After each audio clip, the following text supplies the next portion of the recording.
out, and away we go. All right, welcome back, everybody, to Formula One True North, the Canadian Formula One podcast. And we got the boys here. We got Tomas and we got Eddie. Unfortunately, our buddy Walker is not with us today. He is celebrating his 40th birthday.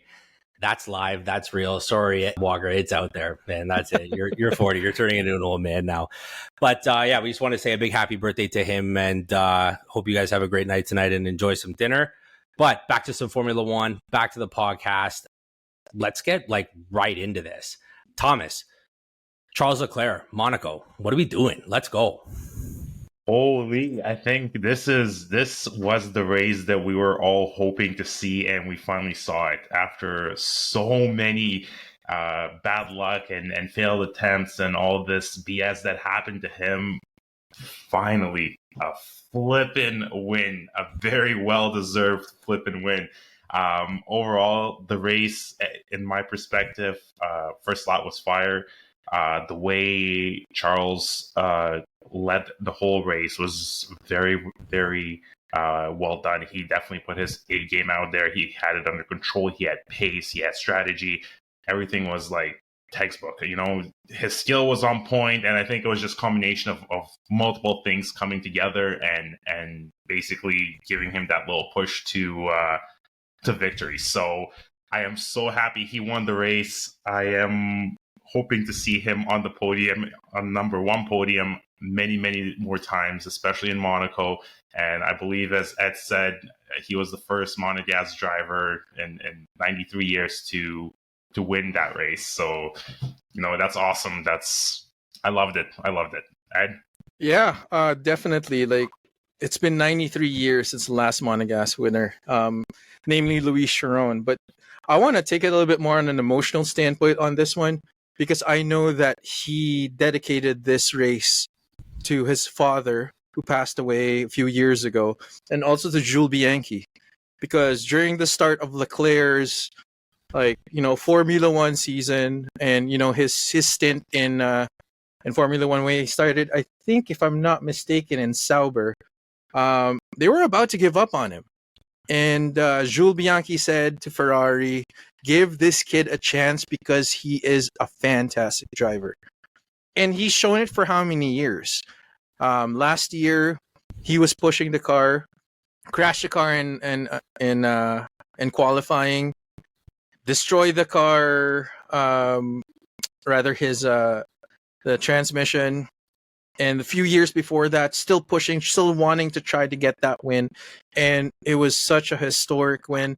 You know what? Specifically for this season, I'm seeing a trend of lots of wins that are just we're so tired of Max Verstappen winning, and then on top of that, there's a little bit more extra to the wins, specifically for Ferrari, for Leclerc, for Sainz even. But yeah, Monaco, even if we all know that it's a procession race, the race ends within the qualifying, it was still a fantastic race. I loved it. Can't wait for the next one, and we'll see what happens. Drew? Yeah, I'm super pumped for Ferrari.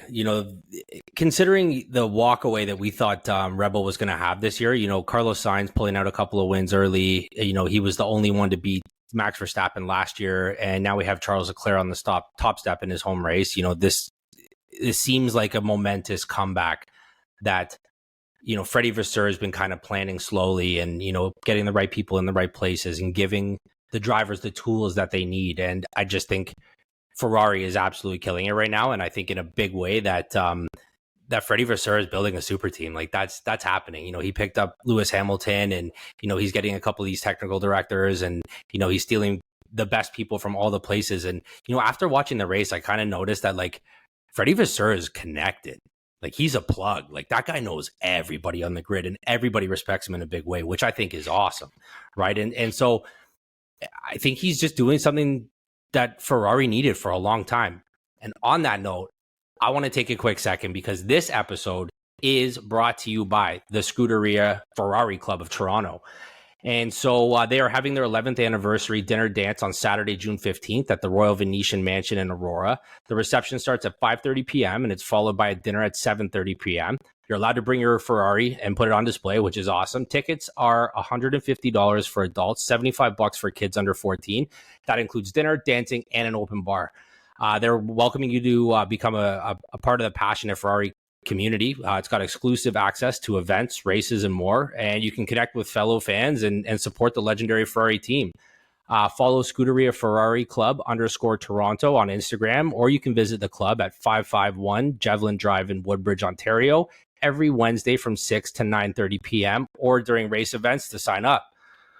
So now that we're talking about how much Ferrari is killing it, let's chat about Red Bull. Is Red Bull starting to slack, or is McLaren and Ferrari starting to climb back up the ranks? Which one do you think it is, Thomas? I think it's a perfect storm. I don't think there's one specific thing that's affecting Red Bull. I think there's multiples. Starting from all the stuff that happened with Helmut Marko, Max Verstappen, Christian Horner, all this stuff that they had internally. Also their director leaving, Adrian Newey. But I also think that a lot of teams, like, Drew, you said, they're tired of seeing Red Bull win and Max Verstappen almost constantly podium after podium, first place. And I think a lot of them are starting to bring out their big guns and think outside the box. What can we do differently in order to beat them or gain an advantage, or maybe different strategies?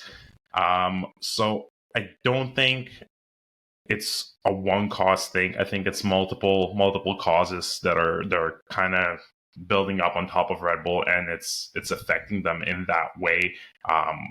Also, in my personal opinion, I don't think it helps that Max Verstappen, being such a great driver that he is, I think he's getting a little bit bored too. Like, I'm not saying he's not trying; he's still trying, but it's just the kind of the fire. I don't really see the same Max Verstappen as I saw him last year, hungry for the win. Maybe it's just these few off races that he had, but it's just doesn't seem like the same energy he's bringing to the table. I'm going to use this as a quick segue to get into a brand new segment that we have here on Formula One True North. And I think it's perfect for this because I know what you want to talk about already. This is called Ed's Tech Talk. Not TED Talk, close, but Ed's Tech Talk. All right, Ed, this one's you, man. Thank you very much. And Tomas, I'll continue your thought. Just like the way Red Bull is reacting right now is, I don't know, I think they bit off way too much that they can chew, to the extent of they're now looking at the next set of rules, the 2026 rules, or the new regulations for the next car, next iteration. And they thought, like, you know what? The RB19 was fantastic. We destroyed the entire field. We'll do a little bit of the RB20, and then that's it. We'll leave it at that, because they saw the big difference of like around 25, 30, even 30 seconds of a gap between, Max's RB19 to the rest of the field.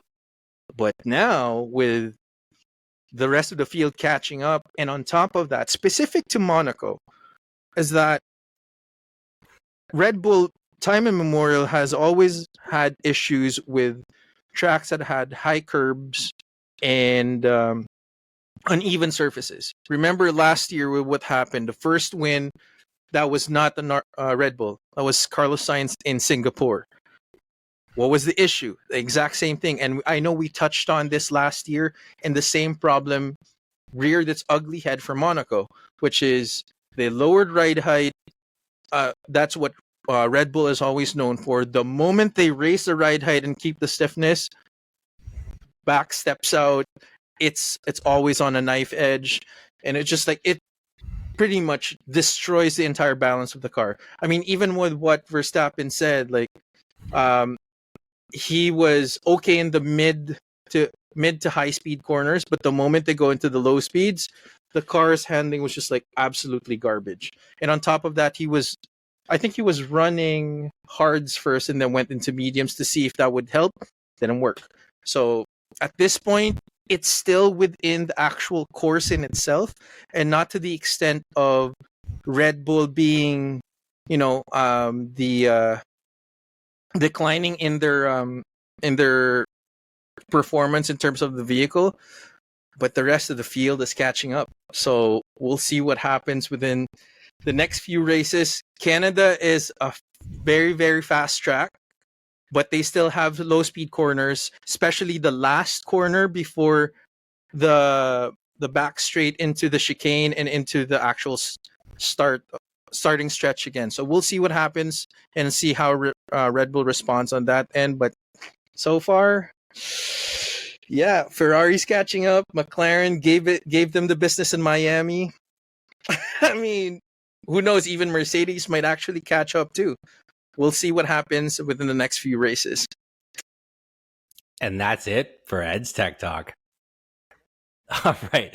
All right. Moving on, guys. I wanted to talk about, obviously, like, the start of the Monaco Grand Prix was epic. And it was epic for all the wrong reasons. And, KMag and Checo collided not even halfway through the first lap. And it was an absolute disaster. Checo's car looked like a crushed Red Bull can. It was an absolute mess. And when you watch the onboards and when you watch the different views of that tape, you can very clearly see that KMag was coming up the outside and Checo kind of squeezed him a little bit.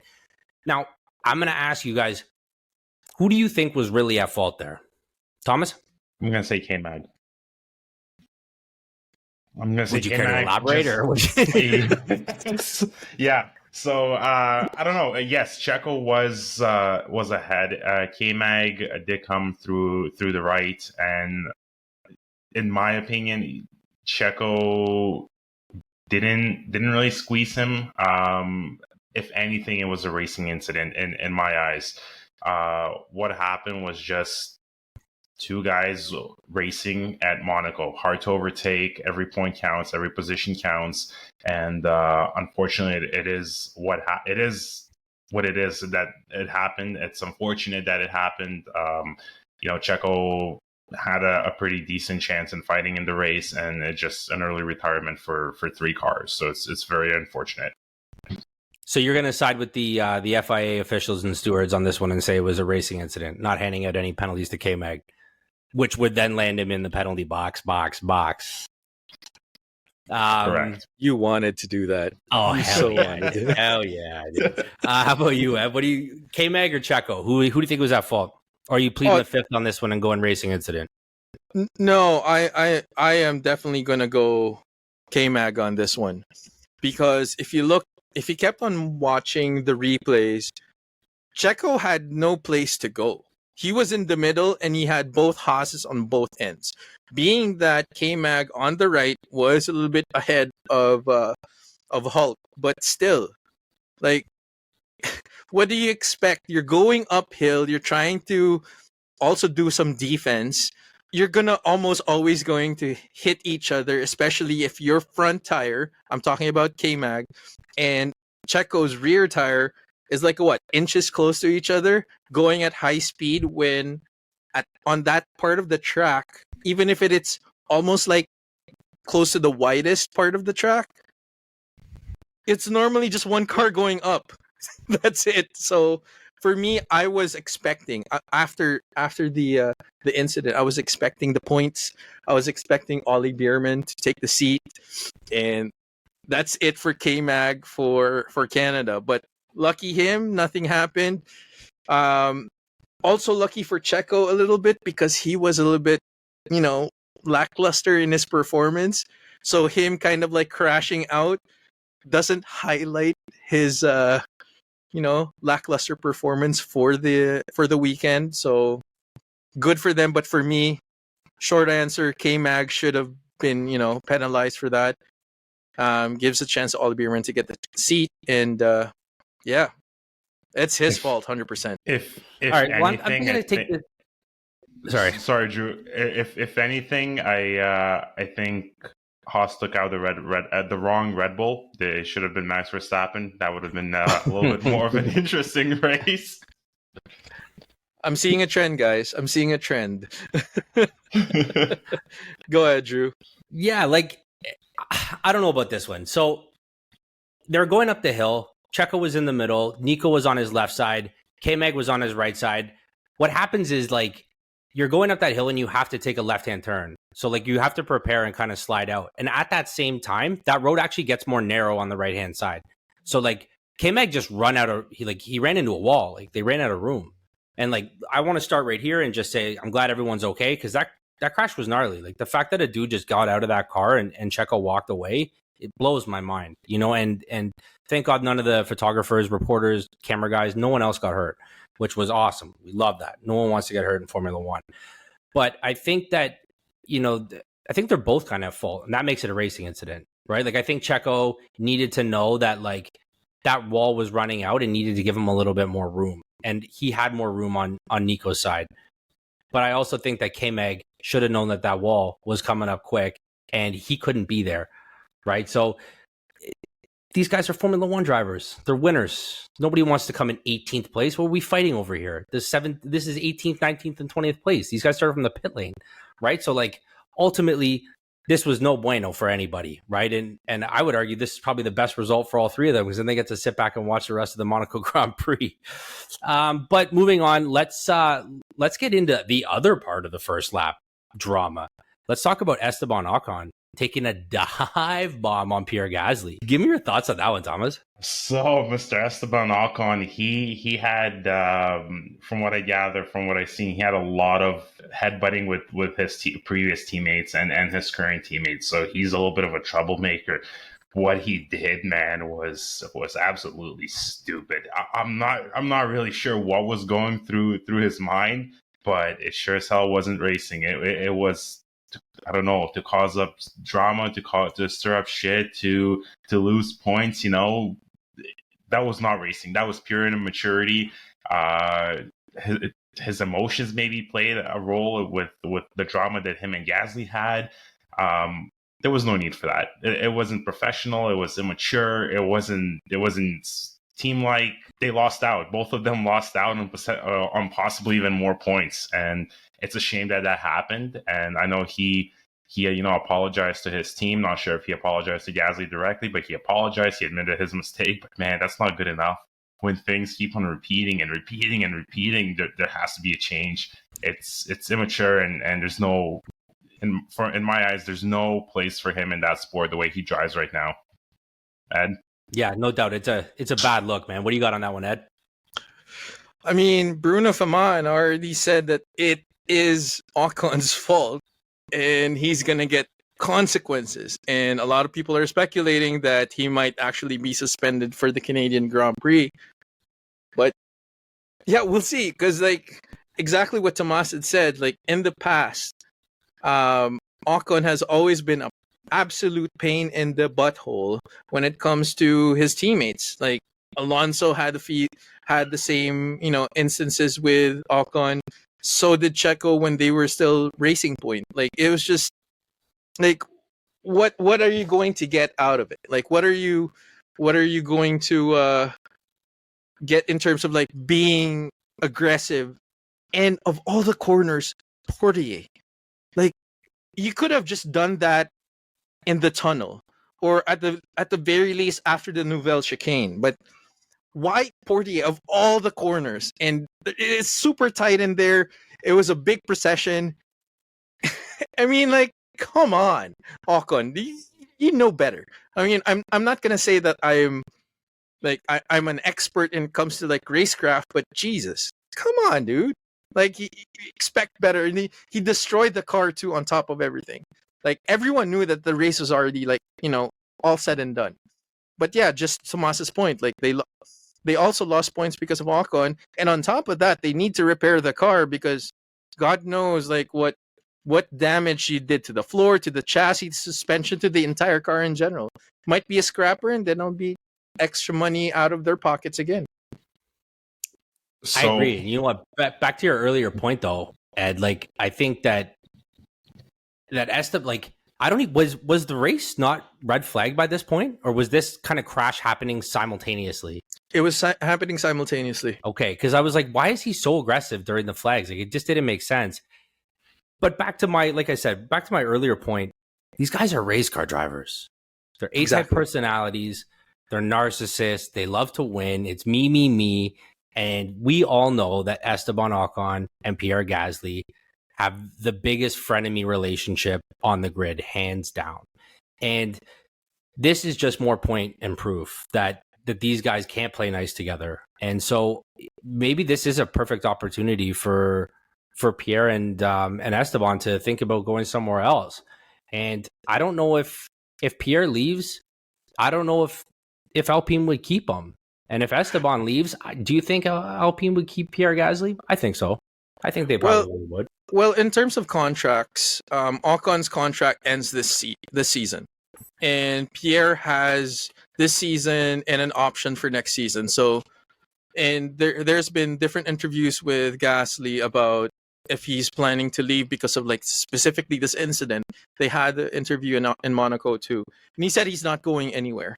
And the mere fact that Bruno Faman said, this is Ocon's fault, he's going to get consequences because of his actions, it kind of just shows now that if Ocon does anything stupid ever again, like the sights are on him, and everyone is now kind of like moving their allegiances to Gasly. So we'll see. The biggest indicator would definitely be the Canadian Grand Prix in Montreal, if Ocon's going to be there or not, or if there would be any type of like press release coming from Alpine. So what Ocon did was, in a sense, it was a little bit of entertainment value just from his massive mess up. In regards to your point, Ed, from what I read, what I heard, I think they said they're both looking to explore their options. I know Esteban Ocon, like you said, his contract is ending this year, so that's a big question mark what's going to happen with him. But I'm pretty sure Gasly himself wants to be a little bit in a more competitive car. So he's staying this year, he's staying next year, but even then, it's up to him, and he's definitely going to explore his options and see what fits him better. Yeah, so this is where it comes down to one of those difficult moves that the Alpine team has to make, because like arguably Esteban Ocon's a better driver, right? So like, do you take the bad boy better driver, or do you take the guy who's not a good of a driver but he plays nicey nice, right? Like if you're a racing team, you want to win, you want to get the most points, and like Esteban's the guy who satisfies that portion of it. The other side of it is, who do you want representing your brand? But ultimately, if the brand's not winning, who cares? Right? So I don't know. I think Alpine's in a bit of a tricky spot. I think, with the lackluster performance of their car this year, that they're going to have a tough time recruiting people. I think they'd be blessed to have Esteban and Gasly stay next year, because those drivers are far too good to be on that team, from my opinion at least. But enough about those guys. Enough about Alpine. Let's get to that new segment we got, the mailbox box. So, because our old friend, Walker, can't be far enough away from us, he misses us immensely. He actually wrote into our mailbox box this week, and he asked us a question. And that question is, do modifications need to be made to the Monaco GP to improve the entertainment value, or should we as fans simply be able to find a different appreciation for this particular event?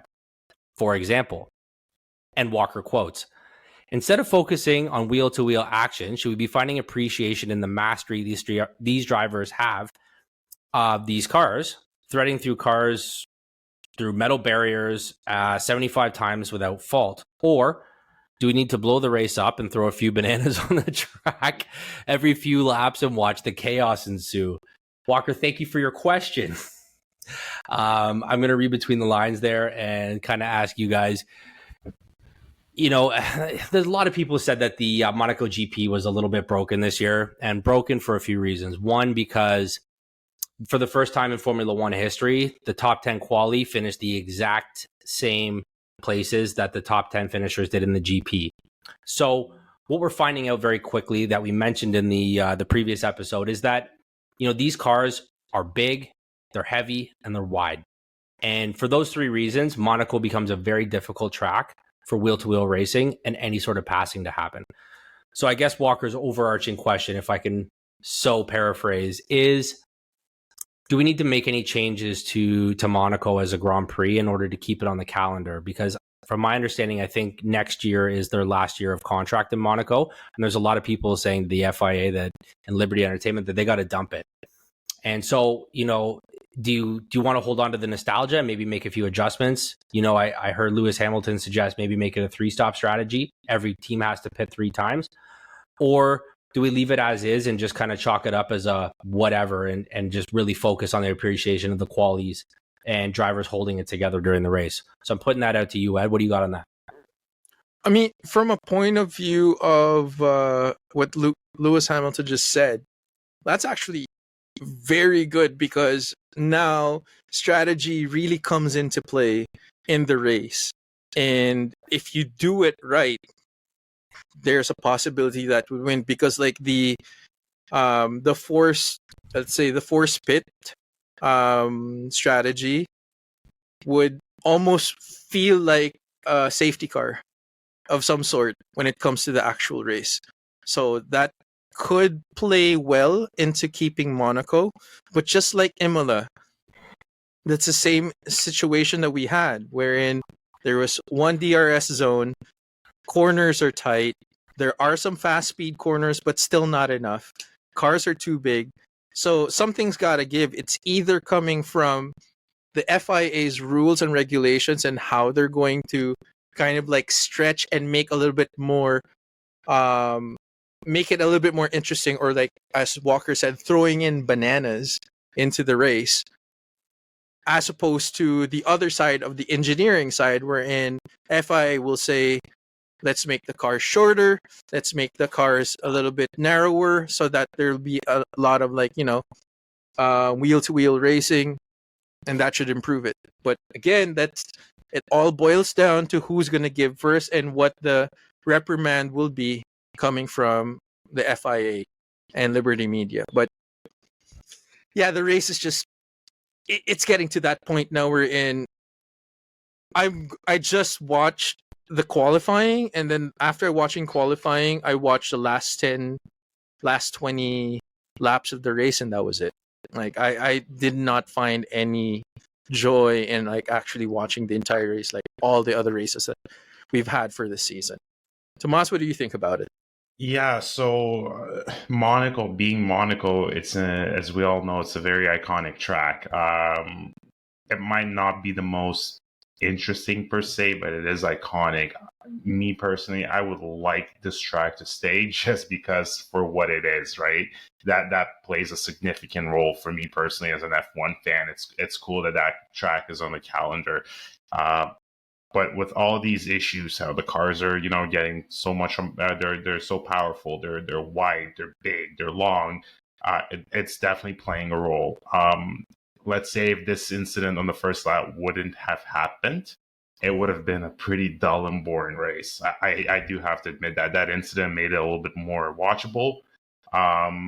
But yeah, something definitely has to give. And to Ed's point, as FIA stated and former other drivers and Lewis Hamilton, maybe we start shorting the cars a little bit, maybe making them shorter, narrower, maybe cut down on power even a little bit, as long as they would still be competitive. There's just so many options right now.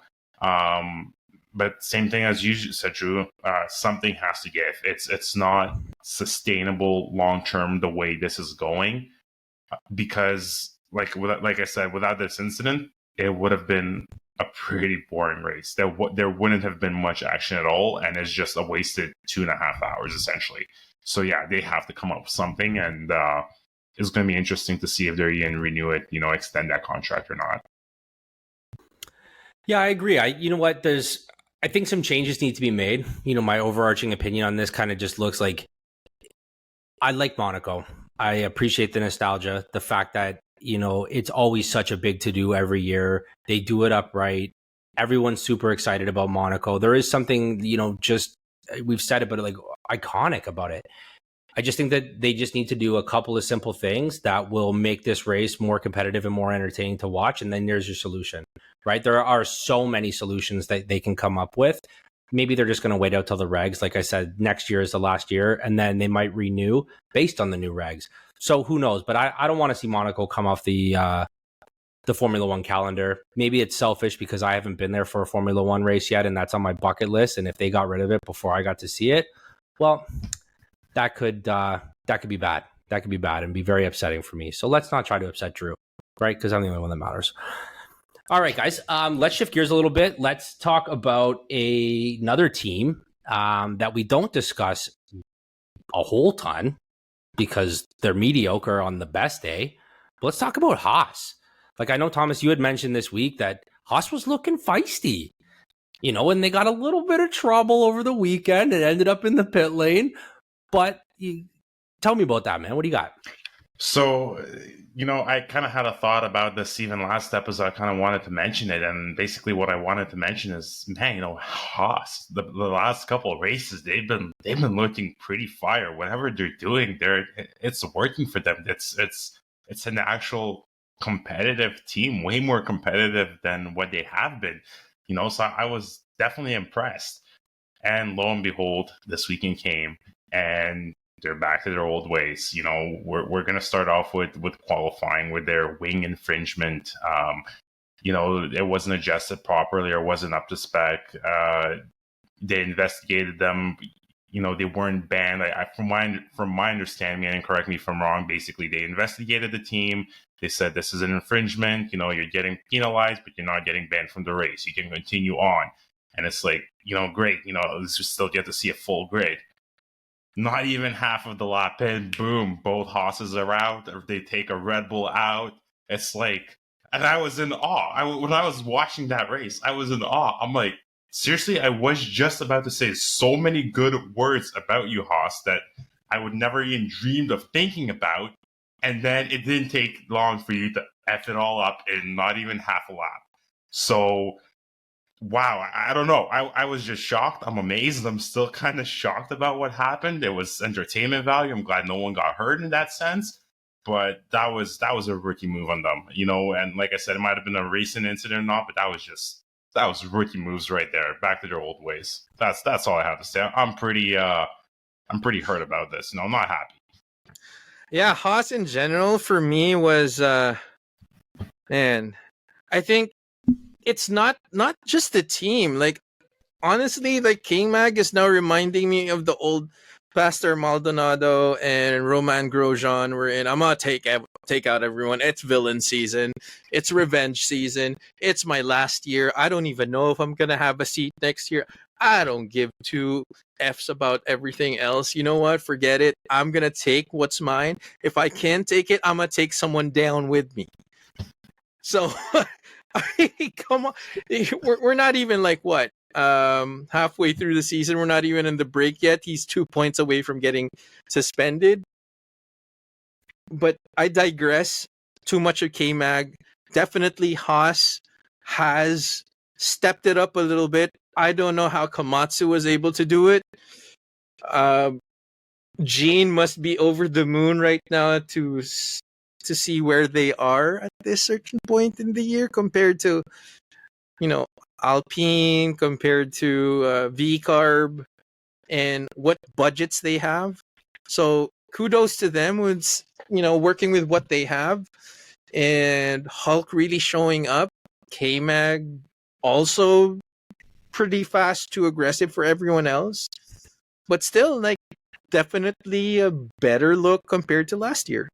Yeah, I wonder how Gunther Steiner feels about all this right now. Like, oh, look what we can do once you're gone. Now that we don't have you, look at us go. I wonder if he's just absolutely kicking himself for not being able to extract this kind of success out of the team.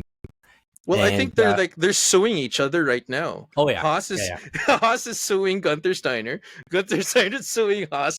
It's like, yeah, probably no hard feelings there at all. No hard feelings at all. None. All right, let's kick it. We got the Canadian Grand Prix coming up. We're home. Our home. This is the race of the year for us, and unfortunately, I'm not going to be attending the race. The only guy who's not here is Walker. He's actually going to be attending the race. So we're very much looking forward to having boots on the ground there this year, which is super exciting. We have a bye week in the middle where we are going to be doing some really cool content for you guys, which I'm really excited about. But before we get there, Thomas, Ed, what do you guys got in the Canadian Grand Prix? Home race for F1 True North. Very exciting. And you know what? I'm really looking forward to see how Red Bull is going to respond, because this is a track that they're really, really good at. A couple of mistakes in the past few years when it comes to, like, if it rains. But this should be a good test for Red Bull, McLaren, and Ferrari to see where they really stack up, because there's a really good mix of high-speed sections, low-speed corners, and a very technical track. And you really need to have like a good line to be able to get like good positions in order to do overtakes and whatnot. But my heart is going to go out for Ferrari on this one. Why do I say that? Because their speed has been tremendous for the past few races, even at the start of the season. McLaren is going to be inching towards them. They don't have that much of a pace when it comes to Ferrari, because they are a little bit lacking on the slow corners. And Ferrari's a little bit of a mixed bag, but still very, very good in terms of like a general speed and general pace.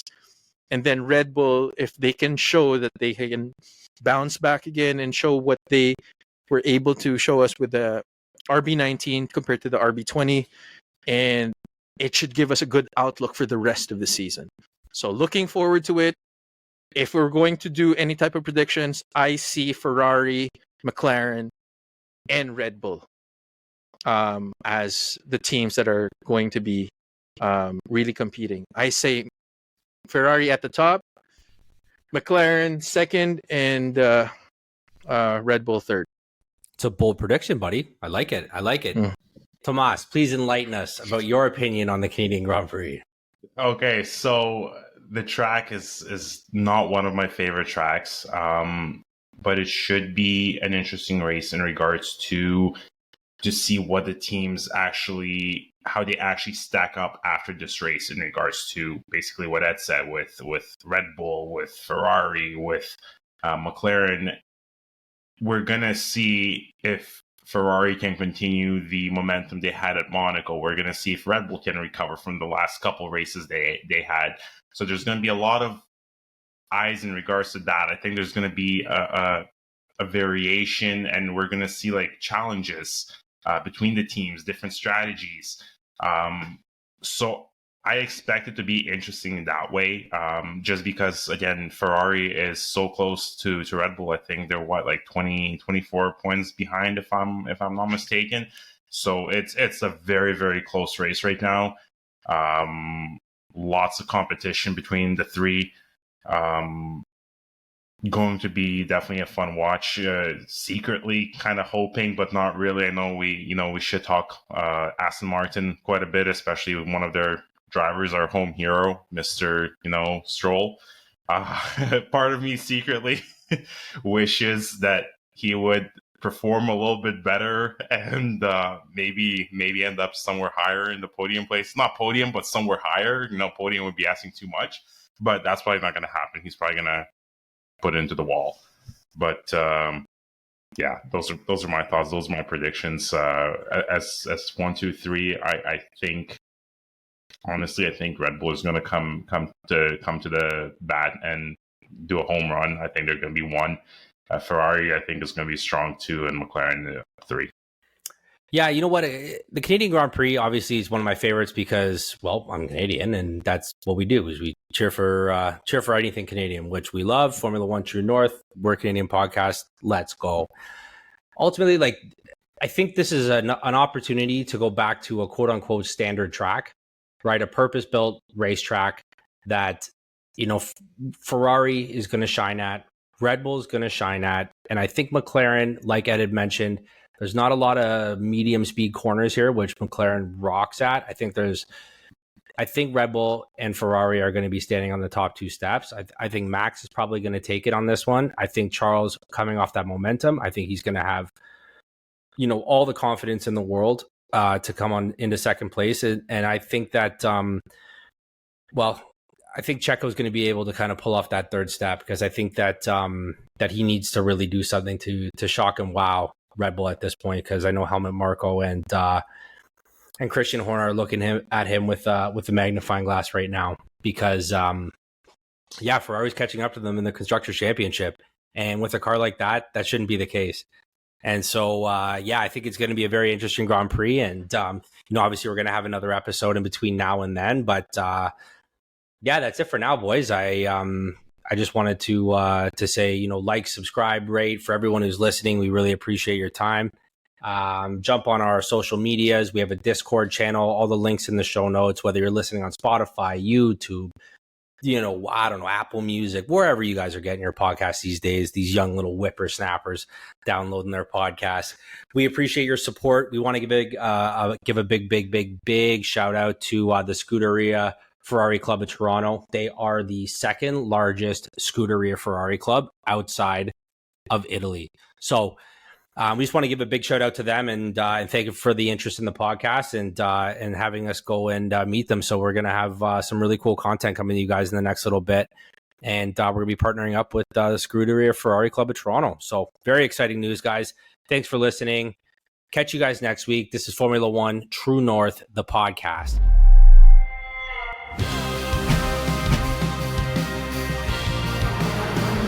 It's lights out and away we go.